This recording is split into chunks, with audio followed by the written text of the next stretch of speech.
श्री विठ्ठल रुक्मिणी मंदिरे समिती पंढरपूरला आवश्यकतेनुसार आउटसोर्सिंग पद्धतीने कुशल, अर्धकुशल व अकुशल कर्मचारी नियुक्त करणे आवश्यक असल्याने विहित प्रक्रिया राबवून ई निविदा राबविण्यात आली होती। यामध्ये रक्षक security services and systems private limited Pune यांची ई निविदा मंजूर करून दिनांक 4 जुलै 2024 रोजी करारनामा करण्यात आला होता। तथापि त्यांच्याकडून करारनाम्यातील अटी व शर्तीचं पालन होत नसल्याने त्यांचा ठेका रद्द करण्यात आला असल्याची माहिती कार्यकारी अधिकारी राजेंद्र शेळके यांनी दिले।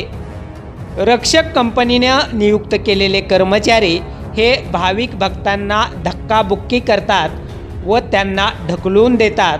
भाविकांशी नम्रतेने न वागणे, कर्मचारी आय कार्ड व गणवेश परिधान न करणे, नेमणूक दिलेली सेवा व्यवस्थितपणे पार न पाडणे, मंदिरात प्रवेश करणाऱ्या गेटवर भाविकांची तपासणी न करता मोबाईलसह मंदिरात प्रवेश देऊन करारातील अटी शर्तीचा भंग करणे, 25 पैकी फक्त 2 माजी सैनिक नियुक्त करून करारातील अटीचा भंग केलाय, कर्मचाऱ्यांना पेमेंट स्लिप न देणे, कर्मचाऱ्यांना चांगले प्रशिक्षण न देणे, सुरक्षा विभागाकडील कर्मचारी कंपनीचे बोधचिन्ह असलेले गणवेश वापरत नाहीत, सेवेच्या ठिकाणी मोबाईल वापरणे व इतर अनुषंगिक गैरवर्तन करीत असल्याच्या अनेक बाबी अनेक वेळा निदर्शनास आल्यामुळं याबाबत अनेक वेळा लेखी व मौखिक सूचना करूनही सुधारणा झाली नाही।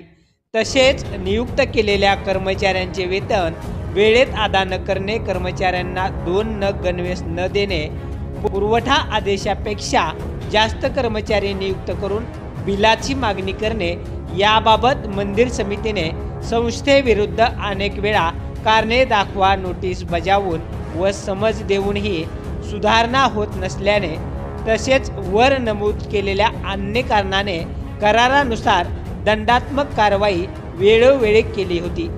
तथापि त्या संदर्भात सुधारणा अथवा कोणतीच कारवाई झाली नाही। सेवा पुरवठा कालावधीच्या 1 वर्षातील 6 महिने होऊन देखील सुधारणा केली नाही। यापुढे देखील सुधारणा होईल असं वरील कारणामुळे वाटत नाही। त्यामुळे सदरचा करार यापुढे सुरू ठेवल्यास मंदिर समितीची प्रतिमा जनसामान्यात मलिन होईल, त्याचा भाविकांच्या सोयीसुविधेवर विपरीत परिणाम होऊन त्याचा रोष मंदिर समितीवर येऊ शकतो। या संदर्भात थेट प्रसार माध्यमातून बातम्या प्रसिद्ध होऊन मंदिर समितीची बदनामी झाली आहे। तसेच 4 जानेवारी रोजी भटक्या कुत्र्यांचा मंदिरात मुक्त वावर अशा विविध प्रसार माध्यमामध्ये बातम्याही प्रसिद्ध झालेल्या आहेत। यावरून त्यांच्याकडील कर्मचारी प्रामाणिकपणे सेवा देत नसल्याचं पुन्हा एकदा दिसून आलंय।